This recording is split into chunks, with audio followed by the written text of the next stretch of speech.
اب یہ ایسی محبت ہم کو مل جائے. کتنی محبت اللہ سے ہونی چاہیے؟ قرآن میں اس کی حدود بیان کر دیے گئے. والذین آمنوا اشد حبا للہ، جو لوگ ایمان لائے اور میری محبت میں شدید نہیں ہیں، اشد رہتے ہیں. یعنی اگر دنیا کی محبت شدید ہے، بیوی کی، کاروبار کی تو اور اپنی جان کی ہے، لیکن میری محبت اس پر غالب رہتی ہے. شدید سے اونچا ہوتا نہیں، اشد جو ہے شدید سے اونچا ہوتا ہے.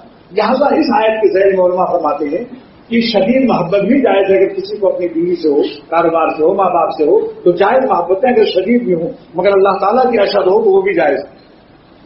لیکن اشد محبت کا بھی معیار کیا ہے؟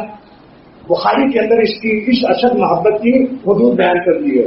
حضور صلی اللہ تعالی وسلم عرض کرتے ہیں، اے خدا مجھے اپنی محبت کی اتنی عطا کر دے، اللہم اجعل حبک احب الیہ، یا اللہ مجھے اتنی محبت دے دے کہ من نفسی، جو میری جان سے زیادہ آپ پیارے ہو جائیں.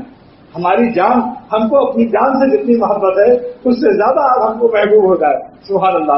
ایک معیار یہ ہے. نمبر 2 معیار کیا ہے؟ ومن اہلی، اور میں اپنے اہل و عیال سے، بال بچوں سے، بیوی سے، ان سے زیادہ آپ سے محبت کروں. یعنی ان کی رہے، یہ نہیں نفی نہیں ہے، یعنی ان کی محبت پر آپ کی محبت غالب ہو. اور تیسرا کیا ہے؟ من الماء البارد، پیاس میں ٹھنڈا پانی جتنا مرغوب ہوتا ہے اس سے زیادہ آپ کے نام لینے میں رگ رگ میں جان آ جائے، رگ رگ میں تراوٹ آ جائے. اتنی محبت کی بخاری شریف کی حدیث میں اس محبت کے معیار کو مقرر کر دیا. اب اتنی محبت آئے کیسے ہم کو؟ مولانا رومی رحمۃ اللہ علیہ فرماتے ہیں کہ نالوچو برزمانم میرا، جب میں اللہ کا نام لیتا ہوں تو ہر گنے کو شوق، تو میرے بال بال سے شہد کے دریا دار ہو جاتا. اور معلوم بات ہے کہ یہ ناممکن نہیں ہے. ایسے نہیں شکر خوشتر یا آگے شکر سازت، ایسے یہ چینی زیادہ میٹھی ہے، چینی کا بنانے والا زیادہ میٹھا. دلیل دیکھیے، سبحان اللہ، مثالوں کے تو بادشاہ ہے. اور تھانہ بھون میں ایک توکل سائن تھے بزرگ، ایک دن مولانا ثانی رحمۃ اللہ علیہ خدمت میں حاضر ہوئے. کہنے لگے مولوی صاحب، جب میں اللہ کا نام لوں ہوں، یہ سہارنپور کی زبان ہے، جب میں اللہ کا نام لوں ہوں تو میرا منہ میٹھا ہو جاوے. پھر کہنے لگے اللہ کی قسم میٹھا ہو جاوے، اپنا دیہاتی زبان میں. سبحان اللہ. علامہ محی الدین ابو زکریا نووی نے شرح مسلم میں لکھا کہ بعضوں کے دل میں مٹھاس آتی ہے، بعضوں کا دل اور زبان دونوں میں مٹھاس آ جاتی ہے.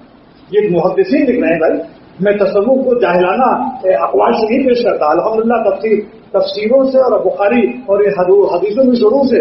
اسی لیے جب الہ آباد میں ایک مضمون بیان کیا تو ایک بڑے پرنسپل تھے کالج کے، کہنے لگے میں آج قائل ہوا ہوں تصوف کا، ورنہ میں اس کو ایرانی مخترعات سمجھتا تھا کہ یہ گڑی ہوئی باتیں ہیں. لیکن آج اس شخص نے تفسیر المانی اور بخاری کی شرح فتح الباری سے تصوف کو ثابت کیا. میں نے اللہ کا شکر ادا کیا، ہمارے اکابر بھی مبارکباد پیش کی تھی الحمدللہ. یہ عرض کر رہا تھا. ہم مختصر سا 2-3 منٹ میں، کیونکہ آج یہ شاید چاند نظر آنے کے بعد پھر یہ رونقیں اور یہ مبارک کی فرشتے آمین کہہ رہے ہیں ہماری دعاؤں پر، اور رمضان کا مبارک مہینہ ہے، اس میں جو عمل ہو جائے شاید آج اس کی برکت سے اللہ ہم سب کو ایسی محبت دے دے، خوش ہو کر کے کہ یہ لوگ ہماری محبت کا ذکر کر رہے ہیں. لوگ ان ظالموں کو دے ہی دو. ظالم یہاں عائد کے لیے نہیں ہے، محبت سے کہہ رہا ہوں. انہو کان ظلوما جہولا، اس میں بھی لکھتے ہیں وہ یہ محبت سے فرمایا ہے، بڑے ظالم جاہل. سبحان اللہ.